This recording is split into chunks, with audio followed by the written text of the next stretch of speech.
Hi guys, welcome to week 2. Hope you found your way around the syllabus and you got your textbook.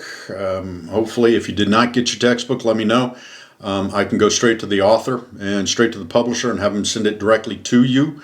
So please let me know if you're having any trouble on that in that area. I also sent a few things out to you this week. Excuse me, but let me back up. Regarding the syllabus that we went through, I also posted out there the Harris study. I want you to go through that. And I also published the AGA report, the State of the States, State of Gaming. So take a look at both of those. They're very valuable pieces of information, give you some insight into the casino industry. I also posted out there a piece from Roger Gross. He's the editor of GGB, Global Gaming Business. If you're interested in this business, at any, getting more into it, that is a very good publication for you to reference and go to. Roger has been around forever, and he's a great character. There's a link in that announcement to a podcast that you will be that I think is a really good resource. And again, it gives you a touch on what's going on in the industry. And right now, he's had some pretty good topical and contemporary subject matter and interviews that have gone through there. I also mentioned in that one a friend of mine, Tom Hoskins, and he was one of the original guys, kind of the unsung heroes of the business. When I first started, Indian gaming was at its infancy, and Tom was one of the original designers that worked with the Indian tribes and worked with us as a management team to produce these wonderful facilities. So I put some links in there to him. He is a very good friend, and please go there and take a look around. You'll see the evolution of his company and the team that he's put together. He didn't call it his company because they have a wonderful culture there where they work with a large group of people now. When we started, it was just a handful. But anyhow, take a look at those. Those are very good resources for you. And by the way, this is kind of the style that you'll get. You'll get a weekly announcement from me, and throughout the week you will get things pushed out to you that are of the industry and relevant to this. I also sent a situation. Now, this hurricane came through Lake Charles, and you have a handful of casinos that are there that are operating. You have Grand Casino Coushatta, which is just north of Lake Charles. And at one point, it was one of the highest grossing revenue casinos in North America, believe it or not. We built that about 2/3 smaller than we should have, and quickly expanded that casino to handle the capacity. But since then, you have a couple other casinos. You have some boats that are there on Lake Charles itself, Lake Charles proper. And then you have the Golden Nugget, which is a Landry's property there. And you have L'Auberge, which is a Penn National property.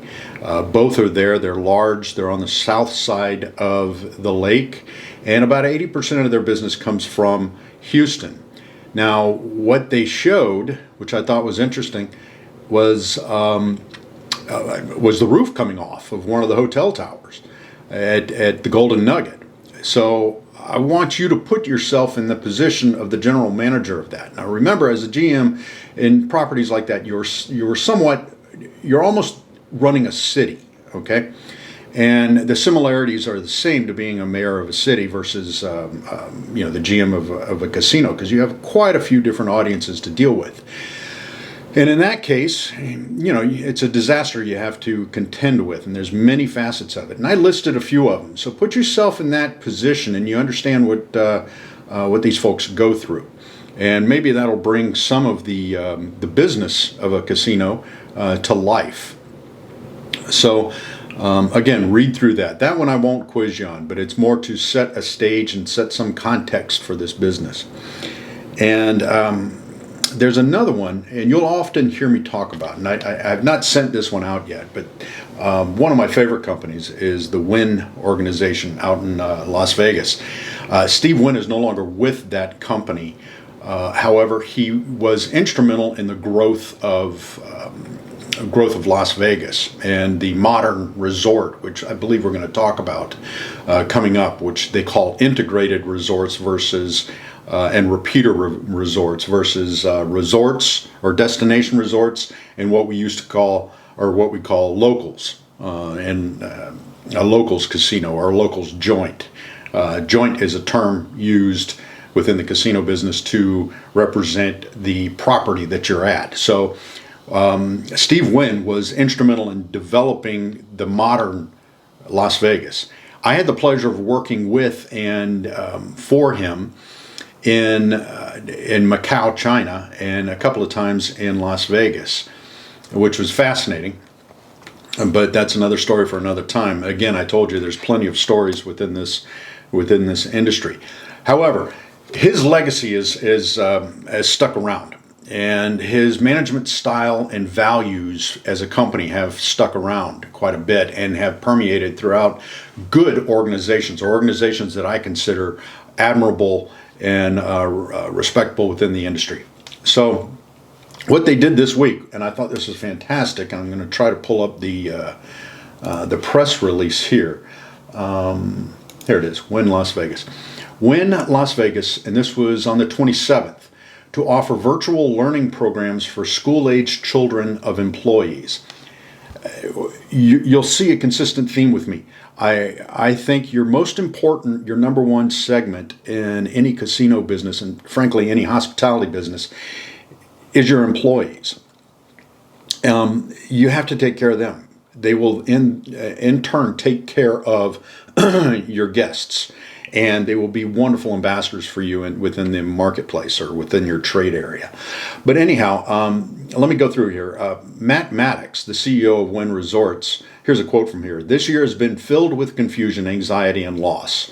One of my primary goals in 2020 has been to find solutions that help ease those moments of confusion and anxiety for our team," which I think is fantastic. And if you know Matt, this is normal for him. And here's another statement off of that release. "Recognizing that many parents and caretakers, particularly those with school children, are faced with difficult scheduling circumstances this school year, the company will sponsor 400 seats every school day for students this fall at Boys and Girls Club locations across the valley," that is Las Vegas.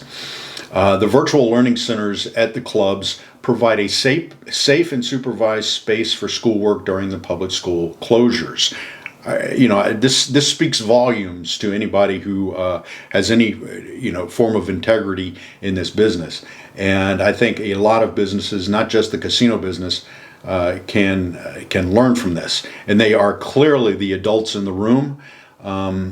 Especially when you turn around and you see another announcement by the MGM Resorts where they are laying off or letting go almost 40% of their workforce.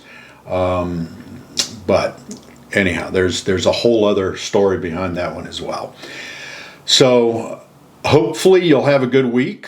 I'm going to post the lessons here fairly soon, so jump into those.